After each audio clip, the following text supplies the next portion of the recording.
In a world full of conventional Hollywood cliches and recurring lackluster sequels, one critic has seen it all, who can provide you with all the movie news, opinions, and reviews that could very well save humanity as we know it. This is Libby's Movie Hunt. And now, your host, Libby Hunt. Hi, welcome to Libby's Movie Hunt. I'm your host, Libby Hunt, along with my producer, Kevin E. Hey, Libby, welcome back. And in the studio today, I'm so excited. We have my good friends, Major Dodge. Hi, Major. Hey, how's it going? And Jamie Brooks, or Jamison Brooks. I mean, either way is cool. I know. By both. And we have over here Sheldon Chick. But they are producers, directors, writers of the movie Bomb City. And so we're so excited to hear about it. It's so fun when we get in the theater, actual people, right, Kevin? Yes. When we get actual, the people who make it all happen. Yes, celebrities. All for our entertainment. So this is really fun. Bomb City is premiering at the Dallas International Film Festival next Friday, March 31st, 7 o'clock. And it also plays Saturday at 5 o'clock. And it's at the Magnolia Theater here in Dallas. But Bomb City, it's so fun, y'all, how I met Major. I was in an acting class with Vance. Yeah. Sparks. And Vance said, I'm kind of interested in producing movies. I'd done some short films and one other feature. And he's like, you've got to meet my friend Major. And I'm like, I have to meet somebody named Major Dodge. Well, because Carolyn Hodge was It is also... a catchy name. Yes. Thank you. It sticks out. Yeah. It's a good radio name. Most people think it's a punk name. Yes. It's his punk identity. Yeah. Exactly. You should consider radio. You could be DJ Dodge. Yeah. like It the sound does of sound that. like a DJ name. I was But- actually in ESPN magazine. My senior year of high school was having the coolest sports name of the year. Oh, nice. The runner-up was a cheerleader from Clemson named Dee Dee Jump. Oh, Yeah, She was a that- yeah. cheerleader and Dee Dee Jump. So, yeah, oh my God, I love it. and a wrestler named Major Dodge. So That's pretty good. It's Yeah. a good. It's helped. I mean, everyone always, because I'm an actor too, everyone's always like, so what's your real name? That's like the best stage name ever. And you're like, it really is my name. Yeah. But they put together this movie, Bomb City. It's a true story. Took place in Amarillo, Texas, and I heard about it, and I saw some of the work they've done, and I'm like, I want to be involved. And so I have a very, very small part as a producer, and also a small part as the mother, Cody. There are no small parts. Yeah, see, this is very exciting to me as your co-host and Yeah. never even seen a movie set before. The fact that you're in it is a huge part to Yes. me. I mean, So our host in a she's amazing feature in film. it. So it was fun. Cody Kate's mother. But so the writers are here, Jamie and Sheldon. But tell the viewers kind of a little brief synopsis of the movie. It's a true story. Took place in it's a Amarillo, Texas. True story, 1997. True story about a controversial hate crime. And it was something that kind of shook up the nation. And it was just one of those, intolerance. And there's a big fight that broke out in a parking lot between some punks and some jocks. And the jocks outnumbered the punks big time. And I don't want to give away the whole story here, but let's just say that it's a tragedy and it's a story that needed to be told. And come out to DIF and you'll be able to see it. And Well, and it's really relevant to the times, too, about anti-bullying. I mean, y'all are a lot younger than me, but I remember this. Aren't you two guys from Amarillo, we sure are. Cody and Jamie? I mean, not Cody. Sheldon, that's your Cody, brother, and Sheldon? Jamie. are. Cody's actually our composer, so yeah. Sheldon He's and from Cody are Amarillo, brothers. so- He's going to come on air in a minute. But I remember the story so well. Do you remember when you were living in Amarillo when it happened? Absolutely. I was 12 years old. I believe Sheldon was 15. So we were right there, like middle school, and we knew the guys. We kind of hung around the same circles, and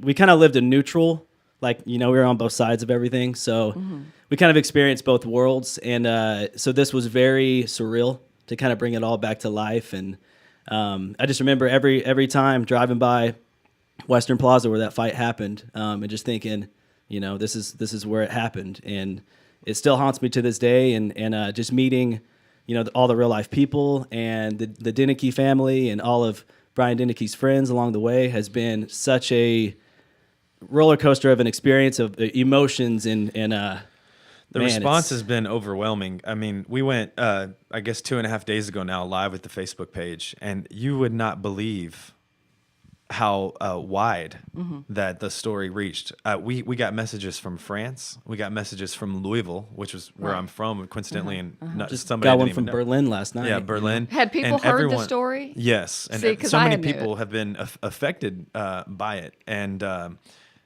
and we have a huge fan base that we didn't even know we had already, you know. And when I say fan base, people who wanted this story to be told.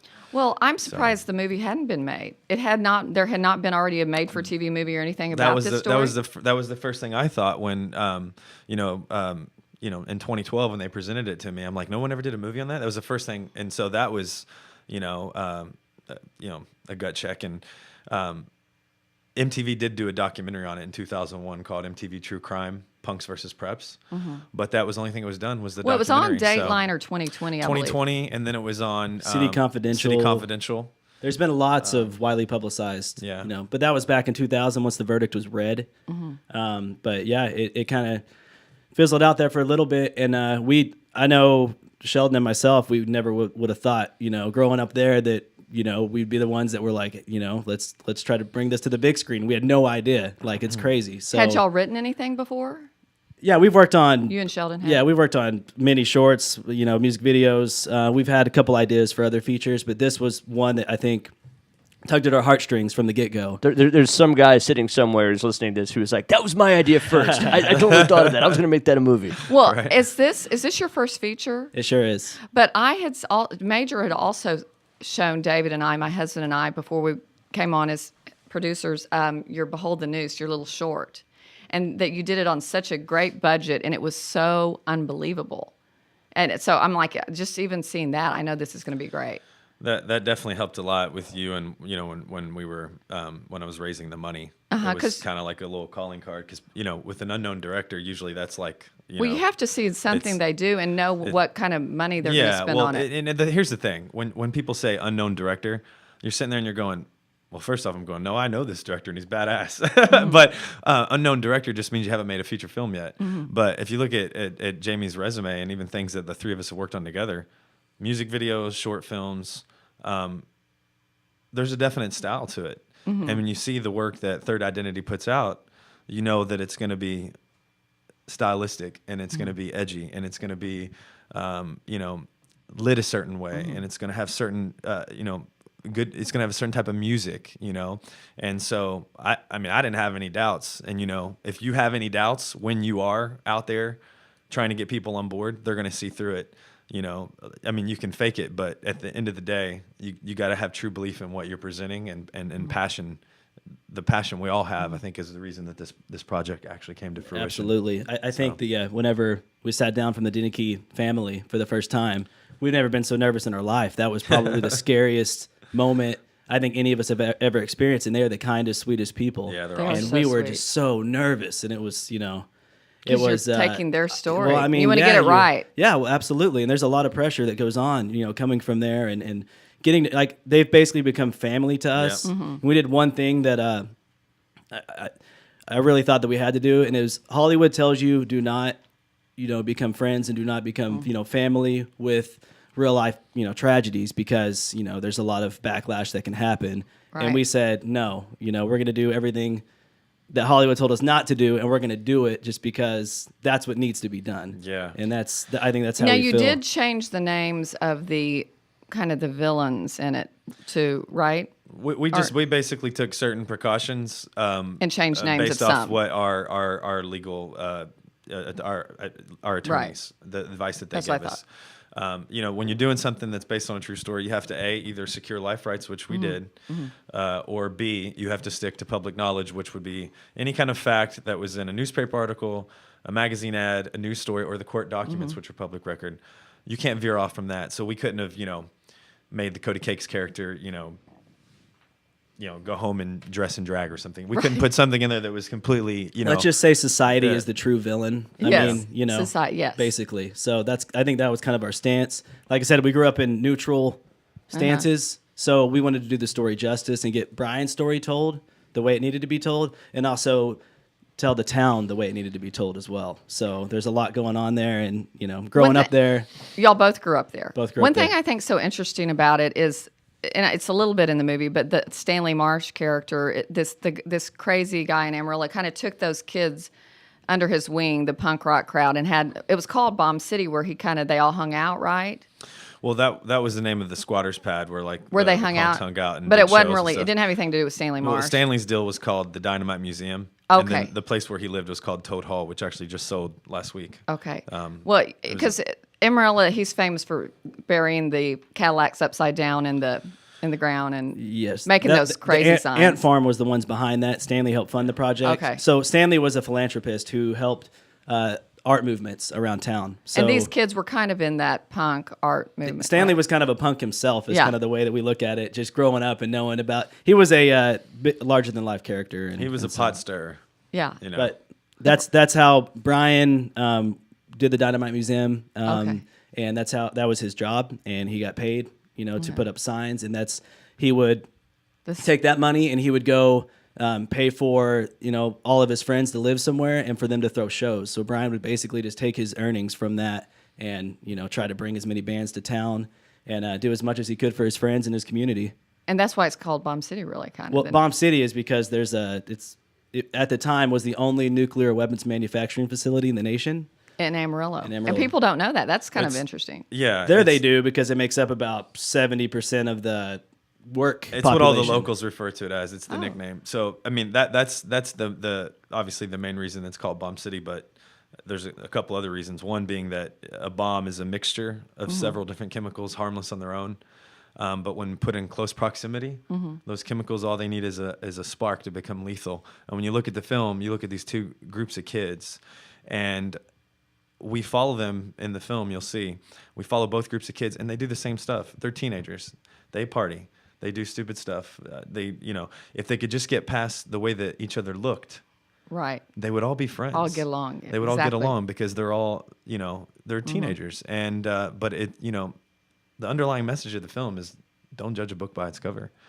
And then the other reason is that if you look statistically, movies that start in the top of the alphabet get more purchases. Well, not only that, but That was good. Brian Denneky's brother Jason Denneke had a group called the Bomb City Skins. So that was their group within the punk movement. So that there's just a lot of reference to the word bomb being in it, and I think it's a great Amarillo. name. That's the urban name of Amarillo is Bomb City. Yeah. So now you go there. There's beers named after it. There's all kinds of companies named after it. And so it's kind of a staple of that area. Period. Well, I have a couple of things. When I think to make a hit in a good movie, it has to have a good name, which I think is a good name. Music is very important. We'll talk about that in a minute with Sheldon. And the story has to come together. Those three things I think are like key, and I think y'all have them all. Thank you. I really, this is going to be a good movie, y'all. I'm very excited. Yeah. Major, but I want to get Sheldon Yeah, on here in a let's minute. bring- But let's real bring quick, him I in. want to add, you help so much with casting. Tell the viewers who we've got in the movie. We've kind of got some stars and some up and coming stars. So Yeah. So you're in it yourself. You play a police officer. yeah, I play a pretty bad cop, which is funny. I've retired cops last year. He was so a I'm not cop playing on All cops My anymore. Children too, guys. If any, All My Children fans out there, how many seasons? Or Just one. one just season? one year. I kind of Yeah. remember it too. He's a veteran of the TV force. Yes. I think I did like 38 episodes in that year. He was an in New York actor, and Major's been in everything. Well, that's a whole other show. That's whole other movie. Yeah. another conversation. Yeah. Right. But Major moved back to Dallas, and you just what I found in Dallas is everybody's kind of connected in the movie business, that knows each other. It's funny. But tell us who's in the movie. So we've got in the lead role, we've got Dave Davis. You guys might recognize him from Logan if you've seen the trailer. He's the guy in the convenience store in the very beginning of the film when the little girl comes in Yeah, with he's Hugh great. Jackman and she flips him upside down. Dave's done a ton of stuff. He's True been- Detective. Yeah, he was in Spotlight. He was in some shark movies. Yeah. And then we've got a lot of people that are breaking out right now. May Renfro, who plays Dave's Sunshine's love interest in the film. She's the lead in Hunter Street, which just premiered on Nickelodeon last week. Right. So she was She's just good. on the Kids' Choice Awards as well, which was kind of cool. Then we've got Eddie Hassel from The Kids All Right. We've got Lorelai Linkletter, who you know from Boyhood. Yeah. Yes. Logan Huffman. Yeah, Logan Huffman, who It was definitely a treat to work with. I love his process. He What was a character. Yeah, he was a lot of fun. What to has he watch. been in? He started in V. That's where he got his on start for 2 years. He was Tyler Shields on V. He was the lead kid. Final Girl, But, A Bad Turn Worse. Preppy Connection. He's good. He's really good. And he's a character. He'll be in town. real life. He'll be a diff. On and off screen for sure. Right. He's a lot of fun. So All of them were a lot of fun. Yeah, they were fun kids. Yeah. Him and his fiance are coming in, so they'll be at Diff.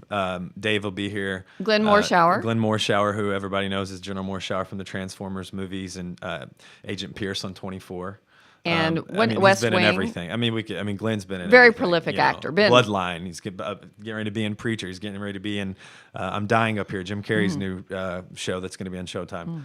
So And Glenn is Glenn's from awesome. Dallas. He's from Dallas. He's not only an actor, he's a motivational speaker. He's a great actor, but he's a better human being. Like He Glenn is. is. I can't Glenn, sing his praises he enough. is an awesome dude, and he literally left Bomb City. He gave us a chance, came and spent 2 days with us, and then left to go work with Michael Bay in London to do Transformers Well, 5. So, Look at that. Yeah. That just that tells was really you something. cool. He's one of the few who actually give back to the up and coming filmmaking community here. That's And great. that's awesome of him. It's really cool. Yeah. And anybody He's a good else? friend. Well, as far as the lead cast rounding it out, we've got Luke Shelton. Luke Shelton, who played your son in the film. He's obviously. great. I'd like to see him in some stuff. He He's, brings Yeah. a level of innocence, and there's Yeah. something with his eyes that he does, and it's he's a good young actor. He's very good. Yeah, it's funny because there's a few people that as soon as you watch their audition video, as soon as we all knew, and he was one of them. There was once we watched Luke's tape, there was no second guessing. Everyone was yeah. like, Same oh, with yeah. Dominic Ryan Gabriel. Dominic was the first one, other than people we already knew Right. that we were offering roles to. But as far as the audition videos that we were accepting, Dominic Ryan Gabriel as Jason, as Sunshine's brother, was the first role that we cast, and we all knew immediately. I'll just tell you this much, and I'm going to step out and let Sheldon come in. What we loved about Dominic, and this is a good tip for all you actors out there listening. Dominic, first off, he took a chance. He did something you're not supposed to do. He emailed the casting director directly. He emailed me directly within hours of the audition notice going out. He told me how much the story meant to him, and he remembered it. He's the real deal. Dom was a punk, and he told me how much it meant to him and how much that he really wanted to audition. And he was self-submitting, not even through an agent. He just switched agencies. He didn't have an agent, so he was soliciting me on his own. And I looked at his picture, and he already had a shaved head. So it's like, okay, I don't have to get an actor to convince him to shave Halfway their there. head. So I'm like, all right, you know what? Go ahead and put yourself on tape. 2.5 hours later, I get his audition emailed to me. and it was He killer. literally, but this is the thing. Not only did I get the audition 2.5 hours later, he has no pages in his hand. He's completely off book, and he's filming it right in the middle of his living room. It's not lit beautifully. He's on his phone. He's in his house, and he recorded it on his cell phone. But the kicker is, he goes from one scene, and he did the first scene he did was the most emotional scene in the movie, and we all know what happens. Exactly. So he did that scene. He literally reached down, he picked up a beer bottle, and rolled into the next scene. No cut. No, let me get out of this emotional state. He was free. He went from that emotional scene, and he went right into the next scene, and I was like, holy crap. Yeah. This dude's got the goods. Yeah. And so I immediately called Jamie and Sheldon. I'm like, you got to watch this audition right I remember now. you showing And it was me a that yes. audition. It was a yes immediately. There was no discussion. Dominic was a yes across the board immediately. I So. think you might need to be a casting director. Hey, he did a hell of a job. Did really good. Well, thanks. I mean, look, I'm in love like you, Yeah. and like these guys now. Except Jamie will never be an actor because he hates the camera. No, but he prefers to be behind it. I'm too. in love with movies and the whole process. Me too. I like to make them. I like to watch them. I like to be in them. I just love movies. And so if there's anything that's associated with making a film, I want to learn how to do it, and I want to know how to do it. And I think it makes you a better actor. It certainly makes you a better producer sure. when you know what everybody's job is on the set and what everyone's supposed to be doing. But as an actor, understanding everything too, it's definitely made me that much better of an actor. And I think so. Major is a salesperson. You think so? Huh? I think so. I don't know about that. With that being said, I'm going to bring Sheldon in And here. 'cause, One other shout out I want to give Yes. for performance is Audrey Gertoffer. She What did she play? She Michelle. was Michelle, and she was the key witness of the crime. Oh yeah, And, killed it. she was She good. probably made all of us cry about 5 times. Just watching her do her thing on set. That poor girl cried all day, every day when she was shooting. So it was That was pretty intense. Courtroom scene. That was hard. Those were hard. And we days. almost and talking about casting, we almost didn't cast her. We actually we had offered that role She's to local someone here else actually first. too. And they couldn't make it work because they had booked something that they thought was bigger than what we were doing. So and it all worked out. Yeah. And all things worked together for the good. So It's gonna be great. Bring let's bring y'all- Sheldon y'all in. bring Sheldon Sheldon and bring the poster over. How much time do we have? You got about 9 minutes. Okay, good. I can So, go about 1 minute. This is Sheldon Chick. Look, can Kevin? Can you get the poster on camera anywhere? Where the camera is. Okay, if you hold it Yes, up. yes, perfect. Okay, hold it right there, and then There we'll you give it go. back to Major. There it is. That is the movie poster. It is so cool. And I'll It's go a- ahead and post that from Libby's Movie Hunt Facebook page Libby's as well. Movie Hunt. Can I But get it where the mic bugs my face? yeah, put the mic a little closer to Oh your yeah, just mouth. adjust it however you need No, to. it's Put it good. closer to good. your mouth. It's So You can move it around any direction. Sheldon helped write it with Jamie, and that y'all both did. Were y'all friends in Amarillo growing up?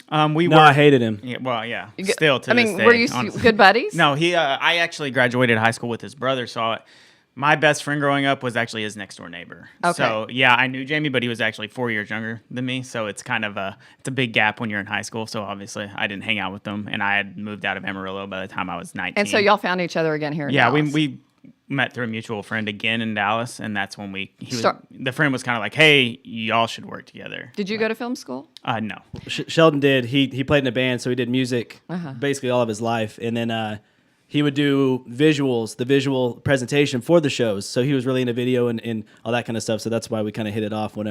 That's why we basically met. Was I would go to his shows and They I were mean, good, liked his yeah. visuals, and we're like, yeah, let's start. And shooting you some stuff started together. Third Identity Film, Yeah. which I Yes. love the name of your company too. That's a great name. And y'all do videos and commercials and film, everything.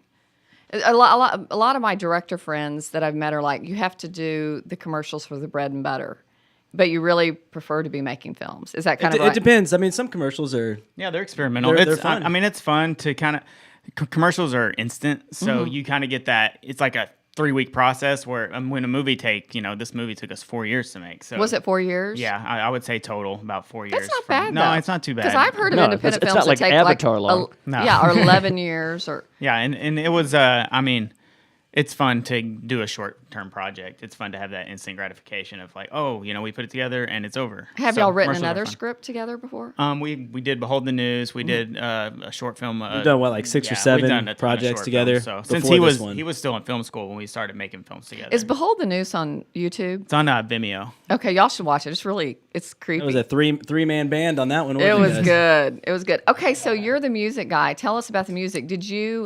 Is it original scores? Yeah, Or did y'all buy any music or how? It's myself and my brother. So me and my brother have been making music since our parents, taught us to play music when we were 10 years old. So we're biologically, our biological brains are connected when it comes to music. And we've always, recorded music and all that stuff. So Do you sing? I know. So y'all write it. Yeah, it's just composing, and we're both kind of multi-instrumentalists, and like he plays piano and he plays drums, and we both kind of play guitar, and I play bass, and I'm kind of a sound design artist as well. So it's just we kind of fill in the gaps with each other, so we can kind of make a full band. But And your brother is Cody. yeah, Cody. Cody is a drummer at heart, but he plays many other instruments. But he is the only drummer frontman that I've ever seen play live. So Oh, cool. if you know what I mean, like Yeah. you don't even need a frontman when Cody's playing because he's so animated in there and he's That's a lot of so fun to watch. Well, the music, is it punk music for the movie or all kinds of music? The score is interesting because me and Jamie talked early on about punk is the aesthetic of the film. Mm-hmm. So obviously we want a huge punk influence, but we didn't want to That kind of music. Well, too. we didn't want to turn away from Brian, and so what we did is we reached out to all Brian's favorite bands, and a lot of them were, happy to donate the music. So the music that creates the environment is not the score. So the score kind of drives it emotionally. So there's an original score mixed with a lot of what we would call Brian's favorite bands. Well, that's what I was going to ask. So you have an original score, but then you have some of these people donated their music, or you had to get it, or whatever. Yes. Right. Okay. Good. Because I think That's the coolest thing about Yeah. Brian's story is that it's so far-reaching that the punk community literally got behind us. We got music from Subhumans, Total Chaos, Blink 77, That's cool. Filth, Blatz, all of Brian's, not all of them, but I mean a lot of his favorite bands. And that was really cool, and that's really touching. I think just that 20 years later, they still care. Even the rap music, like Yes. they even contributed with rap, and it's not that was Brian's thing, but that was the other group. It's part of the And Brian's environment. nickname was Sunshine. That was given to him by Stanley. I think he actually didn't like that nickname. Oh. So we kind of addressed that. You watch the film. Yeah. Since you brought up Yeah. the rap, I got to give a shout out to Young Zillion, aka Rodney Brown, aka New Albany, Indiana. That's my homeboy I grew up with. He gave us the rap music, and Spectacular. Everyone thinks he sounds like Tupac. And then locally we got Spectacular as well. I love he's it. a local Dallas rapper who absolutely. Jamie stumbled across his CD. And My girlfriend stumbled across him Yeah. at a dub show. Yeah. And he was out hustling. It was really cool. And then we heard his music. And we're like, this is amazing. So there's an interesting dichotomy of music where it's, we have the rap that's kind of, the 90s rap, which was prevalent at the time. The punk, which is kind of the aesthetic of Brian's life. Right. And then we have the score, which I think drives the emotion. And I think I was thinking about this recently. There's a scene in the middle of the film where we were actually doing some sound mixing, and I was kind of noticing that there's a scene where they're kind of at a party, and the punk is what's playing at the party, and there's this interesting transition where it kind of smooths into an emotional part of the score, and it's the same exact scene, but you can kind of see it in two different lights, and it's interesting. See what music can do, for a scene. Music's so important. I always tell people, I see, being a movie critic, I see so many movies, and I'm like, I think I need to be a consultant on movies before they go in. Y'all should have consulted me more, but you didn't really need to, because I think it's going to be great. But music sometimes can just make a movie. We went into this knowing that it's important. it was music driven all the way through, and It I is. think that's a lot why we're playing Nashville after Dallas. And It's going to be in the Nashville Film Festival, guys. one thing about the score is you do not get a score like this in an independent film. I Right. think I'm not just saying it because it's we all worked on it, whatnot. But Sheldon and Cody are amazing composers. It's just it's deep, it's powerful, it's all these different emotions. And I remember telling Major from the beginning of the project was if one thing that we're going to get right is going to be the music, because the music is going to drive everything, and we have 100% faith in these guys and what they can create. I completely agree. Kevin, don't you think music's so important? Oh my God! I mean, yes. we think it's up there as one of the top 2 or 3 things in a film. I mean, I'm such a huge Martin Scorsese fan, and I was Yeah. actually just watching Casino the other night, and every one of his movies, the music and the scoring is almost its own character. Right. So yeah, I think it's absolutely integral to a good final product. I think this is so exciting, y'all, because being a movie person, I see, 3 or 4 movies a week. It's just kind of really not right. It's kind of not normal. But I've always seen a lot of movies, so I might as well start talking about it. But I think getting a movie made is literally a miracle. I mean, that's why I wanted to start producing. I wanted to figure this out. And that's why I was so excited Moonlight won Best Picture, because it's an independent film. That film was only made originally for about $1.2 million. Once all the financing and, distribution, blah, blah, blah, about $5 million.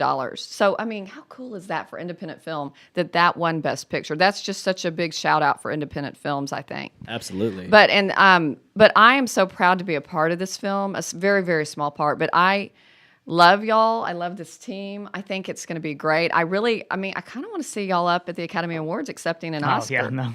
I mean, can I come, please? Make sure to thank Libby's Movie Hunt. Yeah. But We'll go far from that, so. Don't forget about us. It'll be playing at next week at DIF, Dallas International Film Festival. And hopefully it's so popular, hopefully we'll get a 3rd showing of it at the festival. Yeah, and if we might want to add our dates and times in Nashville also. In Nashville, when it's playing at the Nashville Film Festival, what day? We'll be in Nashville April 23rd and April 25th. Okay. It's a Sunday and a Tuesday. And It's I'm 7 and 5 I'm p.m. sure it's going to be running the whole festival circuit, and then and it's going to be in other festivals, I'm sure, and then hopefully in theaters in 2018. We really hope to go worldwide. Oh, with yeah. it. Just getting the reach that we've recently got. So with all the fan base, so definitely worldwide. I'm so excited. I am so proud of you guys. I'm so glad to call you friends, and Hey, we're glad to be here, and thank yes, you for thank y'all for having coming us. and coming to Libby's Movie Hunt. We Love love y'all. Libby's Movie Hunt. Yes, we love y'all. So We thanks love you for guys. Yes, thanks for tuning in, and we'll see you at the movies.